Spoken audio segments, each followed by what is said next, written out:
नमस्कार। आज हम सिनेमा जगत की एक ताज़ा और दिलचस्प खबर पर थोड़ी गहराई से नज़र डालेंगे। जाने माने अभिनेता रवि मोहन, वो अब एक नए सफ़र पर निकल पड़े हैं, निर्माता और निर्देशक के तौर पर। हाँ, ये खबर मैंने भी सुनी। काफी चर्चा है इसकी। बिल्कुल। हाल ही में चेन्नई में एक कार्यक्रम हुआ था। वहीं पर रवि मोहन ने अपने production banner Ravi Mohan studios की शुरुआत की घोषणा की। अच्छा, रवि मोहन स्टूडियोज। तो ये उनके करियर का एक अहम मोड़ है, कह सकते हैं। हाँ, और इसके कई मायने हो सकते हैं। तो आज हम इसी घोषणा के इर्द गिर्द जो बातें हैं, उन्हें समझने की कोशिश करेंगे। ठीक है। हमारे पास इस लॉन्च इवेंट की कवरेज है और जो घोषणाएं हुई उससे जुड़ी जानकारी भी है। तो इसके जरिए हम रवि मोहन की इन नई भूमिकाओं को, उनकी आने वाली फिल्मों को और इस पूरे कदम के पीछे की सोच को शायद टटोल पाएंगे। हाँ, ये समझना दिलचस्प होगा कि उनका विजन क्या है इसके पीछे। सही। इस चर्चा का मकसद यही है कि रवि मोहन के इस नए अध्याय से जुड़ी जो मुख्य बातें हैं उन्हें सामने लाएं। उनकी प्रोडक्शन कंपनी, उनकी पहली डायरेक्टोरियल फिल्म और दूसरे प्रोजेक्ट्स कैसे जुड़ते हैं इस सबसे। चलिए शुरू करते हैं। बिल्कुल। तो सबसे पहले बात करते हैं इस लॉन्च इवेंट की। चेन्नई ट्रेड सेंटर में रवि मोहन स्टूडियोज का उद्घाटन हुआ। इंडस्ट्री के कई लोग वहां मौजूद थे, सुनने में आया है। हाँ, लॉन्च तो काफी बड़ा लग रहा था। रवि मोहन ने इस मौके पे आभार भी जताया। कहा, मैं यहाँ आए हर उस व्यक्ति का आभारी हूं जो मेरे इस नए वेंचर का समर्थन करने के लिए आए हैं। मतलब उनकी बातों में एक नई शुरुआत का उत्साह साफ था। हाँ, ये कदम दिलचस्प तो है। देखिए, एक स्थापित अभिनेता का अपना प्रोडक्शन हाउस शुरू करना, ये कोई बिल्कुल नई बात नहीं है। लेकिन इसके पीछे की टाइमिंग और मंशा, वो हमेशा गौर करने लायक होती है। अच्छा। हाँ, अक्सर कलाकार एक मुकाम पर पहुंचने के बाद थोड़ी ज्यादा रचनात्मक स्वतंत्रता चाहते हैं, है ना? ऐसी कहानियों को बनाने का मौका चाहते हैं जिन पर उन्हें पूरा भरोसा हो। शायद ऐसी कहानियां जो मेन स्ट्रीम सिनेमा कभी-कभी नजरअंदाज कर देता है। हाँ, ये बात तो है। तो रवि मोहन का ये कदम भी शायद इसी कड़ी में देखा जा सकता है। क्या इसमें कोई खास पैटर्न नजर आता है अगर हम तमिल सिनेमा की बात करें? देखिए, पैटर्न तो है। पिछले कुछ सालों में तमिल सिनेमा में कई अभिनेताओं ने प्रोडक्शन में कदम रखा है, लेकिन अक्सर ये शुरुआत थोड़ी छोटी होती है, मतलब कंटेंट ड्रिवन प्रोजेक्ट से। अच्छा। पर रवि मोहन का अपने बैनर की घोषणा के साथ ही 2 बड़ी फिल्मों का ऐलान करना, ये थोड़ा अलग है। हाँ, ये बात तो ध्यान देने वाली है। बिल्कुल। एक फिल्म मल्टी स्टारर है और दूसरी में योगी बाबू जैसे लोकप्रिय स्टार हैं। ये दिखाता है कि वो शायद शुरू से ही बड़े पैमाने पर काम करने का इरादा रखते हैं। यह उनके आत्मविश्वास को भी दिखाता है और शायद इंडस्ट्री में अपनी एक अलग जगह बनाने की महत्वाकांक्षा को भी। मुझे लगता है यह सिर्फ क्रिएटिव सेटिस्फैक्शन का मामला नहीं है, बल्कि एक सोचा समझा बिजनेस मूव भी नजर आता है। ये एक महत्वपूर्ण नुक्ता उठाया आपने। और देखिए, इसी इवेंट में प्रोडक्शन हाउस की घोषणा के साथ ही एक और बड़ी खबर आई जिसने शायद कई लोगों को चौंकाया भी होगा। रवि मोहन अब निर्देशन में भी उतर रहे हैं। हाँ, ये भी एक बड़ी डेवलपमेंट है। एक्टर से प्रोड्यूसर और अब डायरेक्टर। उन्होंने मंच से घोषणा की, मुझे यह बताते हुए गर्व हो रहा है कि मैं एक निर्देशक बन गया हूँ। ये खबर उनके फैंस के लिए और इंडस्ट्री के लिए निश्चित रूप से ध्यान खींचने वाली है। यकीनन। उनकी पहली निर्देशित फिल्म का नाम है N ordinary man. N ordinary man, title तो काफी सीधा और दिलचस्प लगता है। हाँ, और कहानी को और दिलचस्प बनाते हुए इसमें मुख्य भूमिका निभाएंगे योगी बाबू। ओहो, योगी बाबू, ये कॉम्बिनेशन तो बढ़िया है। बिल्कुल। और यहाँ एक किस्सा भी सामने आया जो काफी चर्चा में रहा। योगी बाबू ने इवेंट में बताया कि करीब 6 साल पहले कुमाली फिल्म की शूटिंग चल रही थी। हाँ, कुमाली में थे वो साथ में। उसी दौरान रवि मोहन ने उनसे साथ में एक फिल्म करने का वादा किया था। 6 साल पहले? जी हाँ। और योगी बाबू ने कहा, उनके शब्दों में, आमतौर पर लोग समय के साथ ऐसी बातें भूल जाते हैं, लेकिन रवि सर ने 6 साल बाद भी अपना वादा याद रखा और अब हम एन ऑर्डिनरी मैन साथ कर रहे हैं। अरे वाह, ये तो कमाल की बात है। ये बात महज एक वादे के पूरे होने से ज्यादा है ना? यकीनन। 6 साल का अंतराल फिल्म इंडस्ट्री के लिहाज से तो एक लंबा अरसा होता है। सही बात है। प्रोजेक्ट्स बनते हैं, बिगड़ते हैं, प्राथमिकताएं बदल जाती है। ऐसे में इतने पुराने वादे को याद रखना और उसे पूरा करना, ये रवि मोहन के प्रोफेशनल कमिटमेंट को तो दिखाता ही है, पर शायद एन ऑर्डिनरी मैन की कहानी के प्रति उनके जुनून को भी दिखाता है। ये सिर्फ एक अच्छी कहानी नहीं, बल्कि रिश्तों और वादों को निभाने की एक मिसाल भी पेश करता है। इंडस्ट्री में ऐसी बातें हमेशा ताजगी भरी लगती हैं। बिल्कुल। और फिल्म का शीर्षक देखिए फिर से, एन ऑर्डिनरी मैन।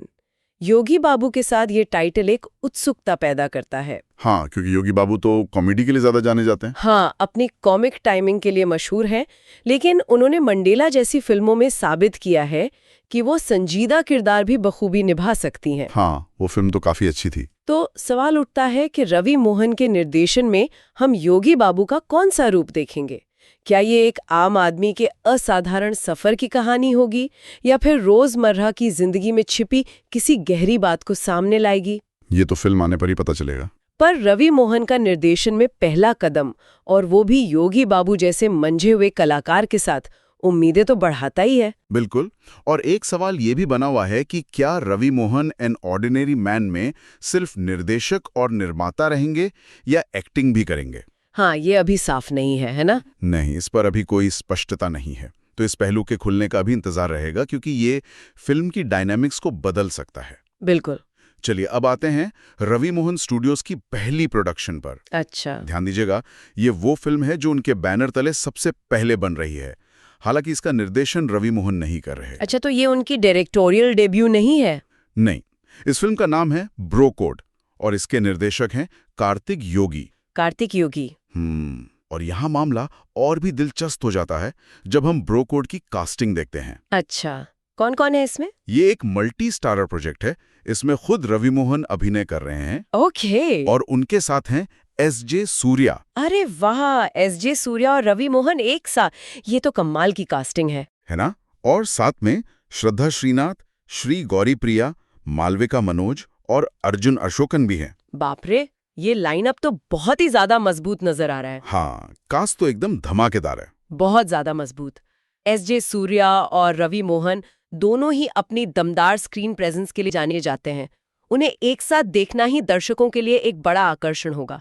ऊपर से श्रद्धा श्रीनाथ जैसी प्रतिभाशाली अभिनेत्री और बाकी युवा कलाकार, कास्टिंग तो ध्यान खींचती है। और टाइटल है ब्रो कोड। हाँ, ब्रो कोड। इस टाइटल से क्या अंदाजा लगाया जा सकता है? आजकल ब्रोमांस और दोस्ती वाली फिल्में काफी चलती हैं। हाँ, टाइटल तो उसी तरफ इशारा कर रहा है। शायद ये आज के दौर की दोस्ती, भाईचारे या रिश्तों की जटिलताओं पर एक मजेदार या शायद भावनात्मक कहानी हो सकता है। लेकिन यहाँ कार्तिक योगी का निर्देशन है, जिन्होंने पहले भी दिलचस्प कॉन्सेप्ट्स पर काम किया है, और साथ में ये जबरदस्त कास्ट है।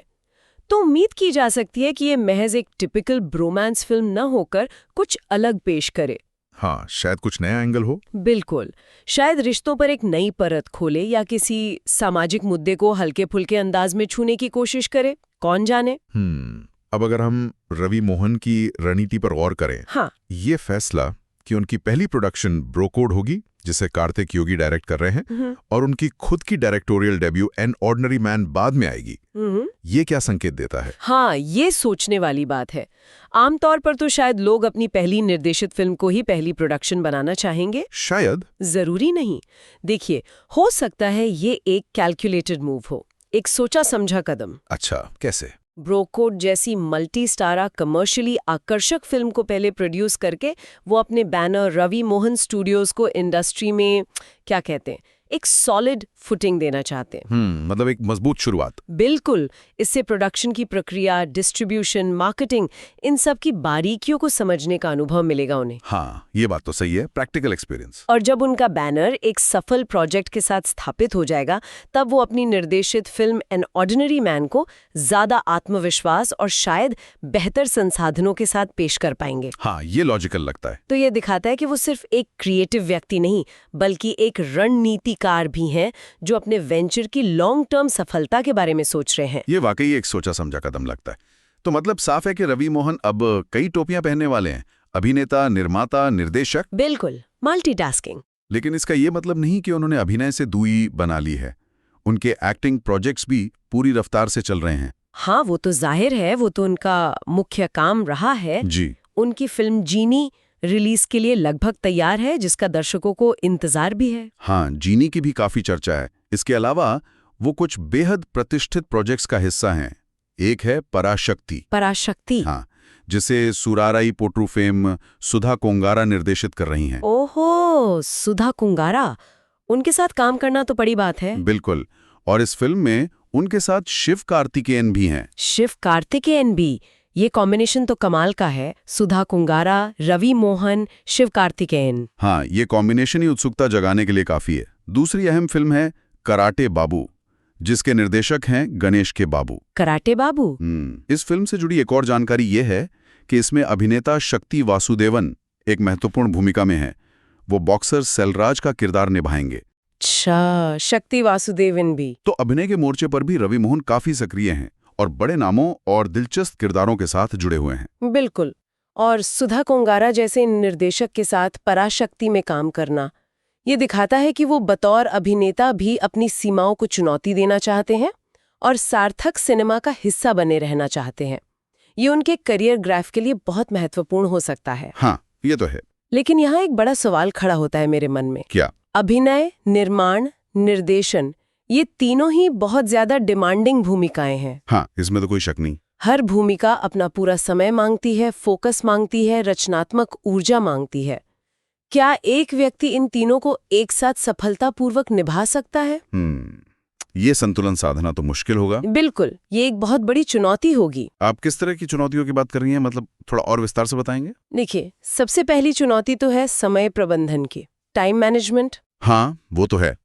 एक फिल्म की शूटिंग चल रही है, दूसरी का प्रोडक्शन संभालना है और तीसरी की स्क्रिप्ट पर काम करना है या उसे डायरेक्ट करना है। ये सब एक साथ कैसे होगा? सही बात है। दूसरी चुनौती है रचनात्मक फोकस बनाए रखने की। क्या वो हर भूमिका के साथ पूरा न्याय कर पाएंगे? मतलब कहीं एक का असर दूसरे पे ना पड़े। हाँ, बिल्कुल। कहीं ऐसा तो नहीं कि एक भूमिका की व्यस्तता दूसरी की गुणवत्ता पर असर डाले। ये एक बड़ा रिस्क है। हाँ, ये हो सकता है। और तीसरी, इंडस्ट्री की उम्मीदें। जब कोई इतने बड़े पैमाने पर विस्तार करता है तो उससे उम्मीदें भी बहुत बढ़ जाती हैं। हर प्रोजेक्ट पर पहले से ज्यादा नजर रहेगी, मीडिया की, दर्शकों की, इंडस्ट्री की। क्या वो इस दबाव को संभाल पाएंगे? ये उनकी क्षमता, उनकी टीम और उनके विजन की असली परीक्षा होगी। ये एक महत्वाकांक्षी छलांग है, लेकिन इसमें जोखिम भी उतने ही हैं। कि एक नए और बेहद अहम पड़ाव पर बात की। उनके production banner Ravi Mohan studios के लॉन्च से लेकर उनकी नई भूमिकाओं तक। हाँ, काफी कुछ कवर किया हमने उनकी पहली निर्देशित फिल्म एन ऑर्डिनरी मैन के बारे में जाना, जिसमें योगी बाबू मुख्य भूमिका में है और जिसके पीछे 6 साल पुराने वादे की एक दिल छूने वाली कहानी भी है। वो किस्सा तो वाकई अच्छा था। हमने उनके बैनर की पहली प्रोडक्शन ब्रो कोड पर भी चर्चा की। कार्तिक योगी के निर्देशन में एक मल्टी स्टारर फिल्म जिसके कास्टिंग काफी उत्सुकता जगाती है। हाँ, वो कास्टिंग तो जबरदस्त है। और हमने ये भी देखा कि इन नई जिम्मेदारियों के साथ साथ रवि मोहन अपने अभिनय करियर में भी सक्रिय हैं।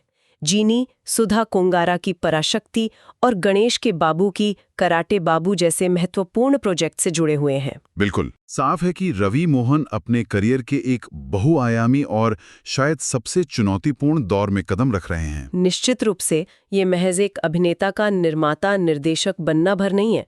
ये तमिल सिनेमा के बदलते डायनामिक्स का भी एक संकेत हो सकता है, जहां कलाकार अब सिर्फ कैमरे के सामने नहीं रहना चाहते, बल्कि कहानी कहने की पूरी प्रक्रिया में, उसके निर्माण में एक सक्रिय भूमिका निभाना चाहते हैं। रवि मोहन का ये कदम कितना सफल होता है, ये न केवल उनके अपने करियर के लिए महत्वपूर्ण होगा, बल्कि शायद इंडस्ट्री के दूसरे कलाकारों के लिए भी एक नजीर बन सकता है। ये देखना अहम होगा कि वो इस नई यात्रा में किस तरह की कहानियों को चुनते हैं। हाँ, और तमिल सिनेमा को क्या नया देते हैं। बिल्कुल।